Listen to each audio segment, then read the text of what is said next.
That's all.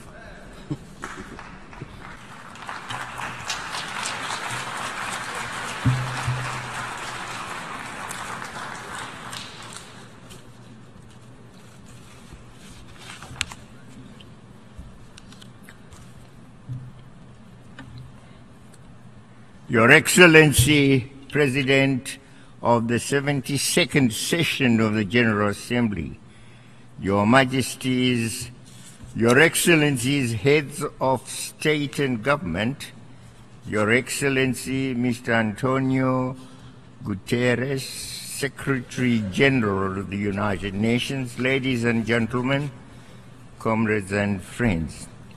Mr. President, I wish to congratulate you on your election as the President of the 72nd session of the General Assembly, and your predecessor, Mr. Thompson, for his commitment and effort to accelerate the implementation of the Sustainable Development Goals. Mr. President, you could not have chosen a better and more relevant theme given the times that we are living in. For the pursuit and maintenance of peace and the promotion of development in solidarity lie at the core of the mission of the United Nations and its entire system. Since the signing of the United Nations Charter 72 years ago, and in subsequent conventions, resolutions and declarations adopted over the decades, member states have sought to actualize the unquenchable human hope for peace, justice, and progress. Mr. President, but the current global development agenda differs in significant ways from all those that preceded it. It is ambitious, revolutionary, transformative, universal, and encompassing every single facet of human life. For its success, this agenda demands a radical and unprecedented paradigm shift in every sphere of human life.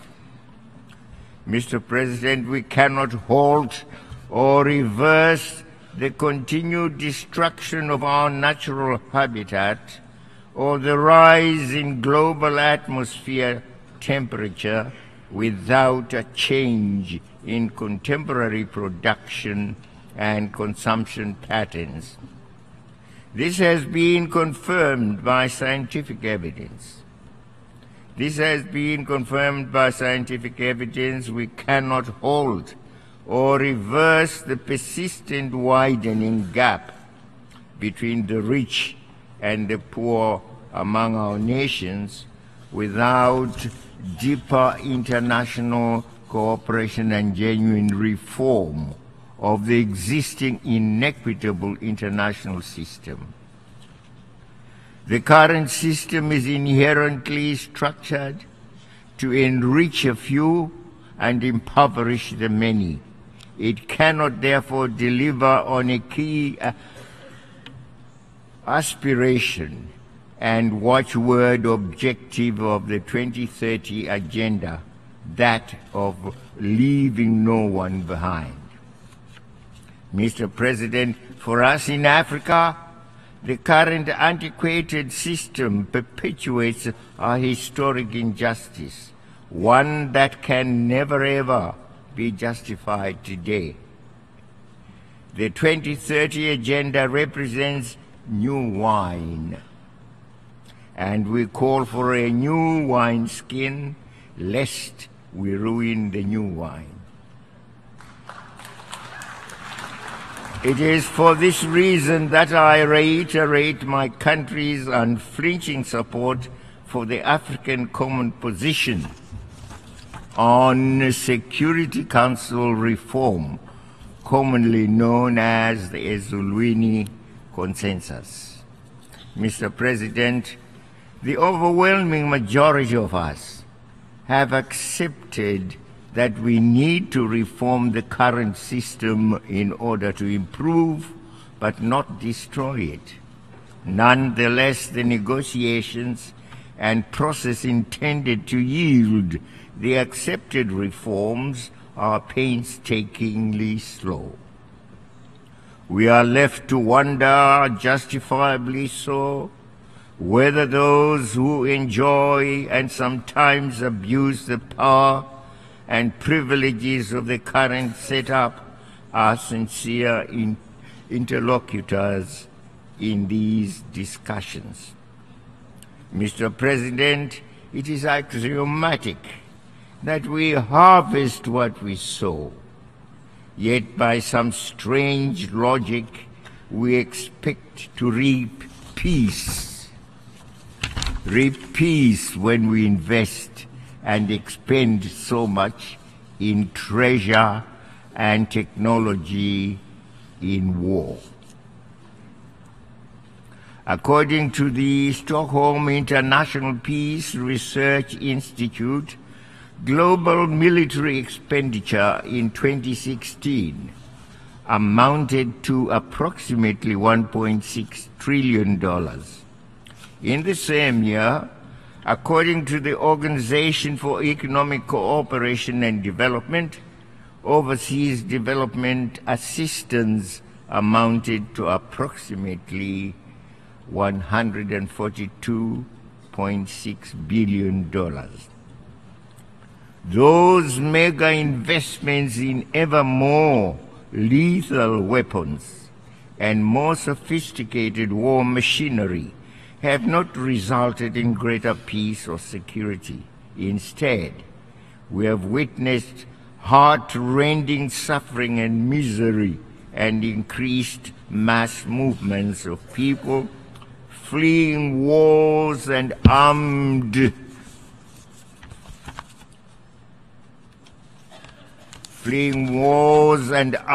conflicts.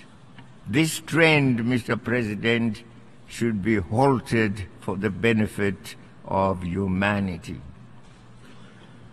We believe a different and better world is possible. In proposing and inviting us to focus on prevention, preventive diplomacy, peaceful resolution of conflicts, peace building and sustaining peace, the Secretary General is pointing us in that desirable direction. We must also seriously tackle the multifaceted and complex root causes of conflicts, including enduring poverty and deprivation, unequal access to resources, the denial of the rights to self-determination of peoples, and interference in the internal affairs of other states, among other causes. Mr. President, the continued denial of the right to self-determination to the peoples of Western Sahara and of Palestine, who are living under colonial and foreign occupation, is immoral and an urgent issue for those seeking peace and security in our time. The Security Council has assumed its charter responsibilities and has passed numerous resolutions. What remains is the enforcement and implementation of those resolutions. We call on the Security Council to demonstrate its authority in ensuring the holding without much further delay of the independence referendum in Western Sahara. We expect the Security Council to work closely with the African Union, its proven partner for peace on the African continent, in this effort. The ever-deteriorating situation and the continued suffering of the Palestinian people should spur the Security Council to renewed, time-framed efforts to bring about the two-state solution already defined in numerous General Assembly and Security Council resolutions. Development and peace are conjoined and cannot be separated. My country has embraced the 2030 Agenda as an integrated and comprehensive approach to address the myriad and complex national and global challenges in solidarity and in cooperation with other stakeholders. Zimbabwe was honored to be among some 40-plus countries that participated in the voluntary national review at the 2017 High-Level Political Forum in July. We were and still are pleased to share with other countries our experiences and to learn from others their experiences in implementing the Sustainable Development Goals. We recognize the need for beneficial partnerships, both within and outside our national borders. One of our key partners is the United Nations system, with which I'm happy to note we work very closely. I wish in this regard to welcome the Secretary General's initiative to ensure that the support of United Nations country teams will be guided by national priorities. This will ensure national ownership and leadership of the development processes, as well as the sustainability of development projects and programs. This, Mr. President, is what we are experiencing in Zimbabwe.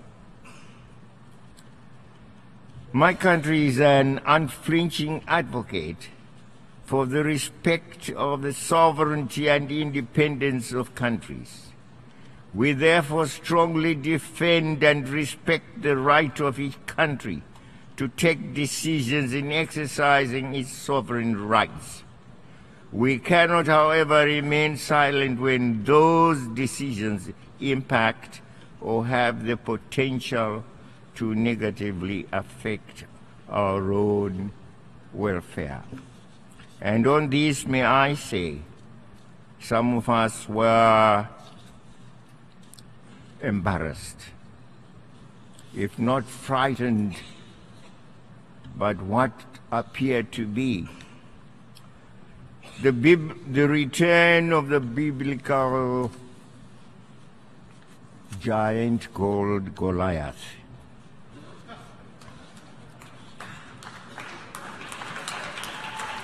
Are we having a return of a Goliath to our midst who threatens the extinction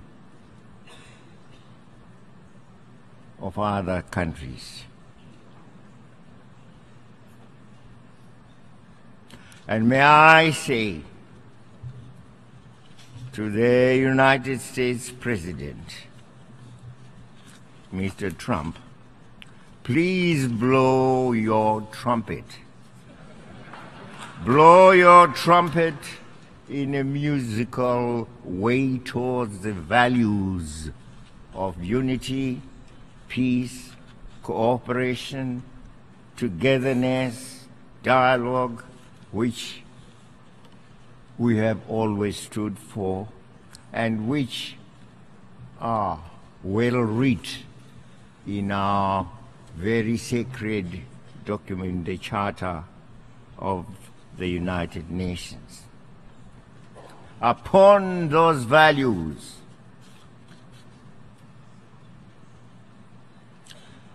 each nation can build its greatness, including the United States. And it's the greatness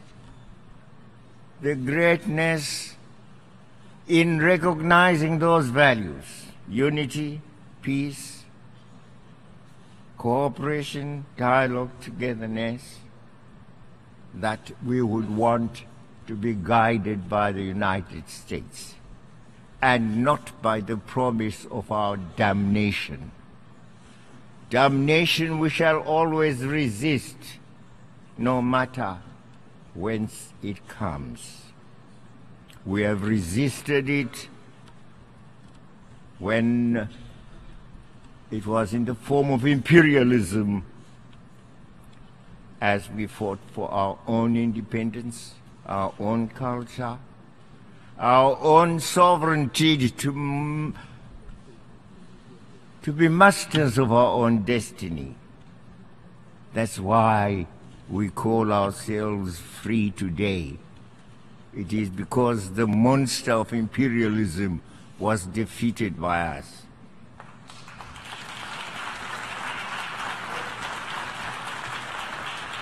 Bring us another monster, by whatever name, he will suffer the same consequences. Mr. Chairman, climate change is a present reality, and so are its effects and impacts. Climate change is global. We cannot remain silent when a major economic power in the world, or any other state for that matter, decides to abandon the Paris Climate Change Agreement. And that's the United States, the great United States, Mr. Trump's United States.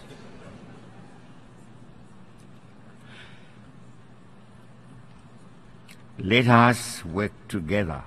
Climate change is a reality. It is vital that we all play our part in keeping with the provisions of the United Nations Framework Convention on Climate Change, in order to halt the inexorable march towards the destruction of that upon which our own existence depends. I want, on behalf of my country, to express our condolences. Puerto Rico, as well as to countries that have been afflicted by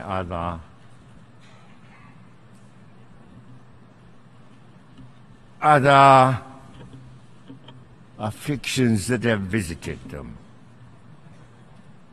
And there are many in this part of the world. We say we are very sorry. And we appeal for the rest of us who have not suffered similar afflictions to go to the assistance of these who have suffered in that very horrific manner. Look at the television today and tell me whether you can say where Puerto Rico is geographically. Completely wiped out by a hurricane. We are very sorry. As I conclude my remarks, it is worth reminding each other that the world today, by its very interconnectedness, demands more, not less, solidarity, more, not less, cooperation and dialogue, more, not less, multilateralism. We have brought more and more issues under the global agenda and within the global discourse. This acknowledgement has found expression in the 2030 Agenda and the Sustainable Development Goals. Our survival and progress calls for reinforced solidarity, for partnerships and cooperation for development in unity, in cooperation and in peace. This is a call to which we all must respond positively and actively. Zimbabwe is already doing so. I want to thank you.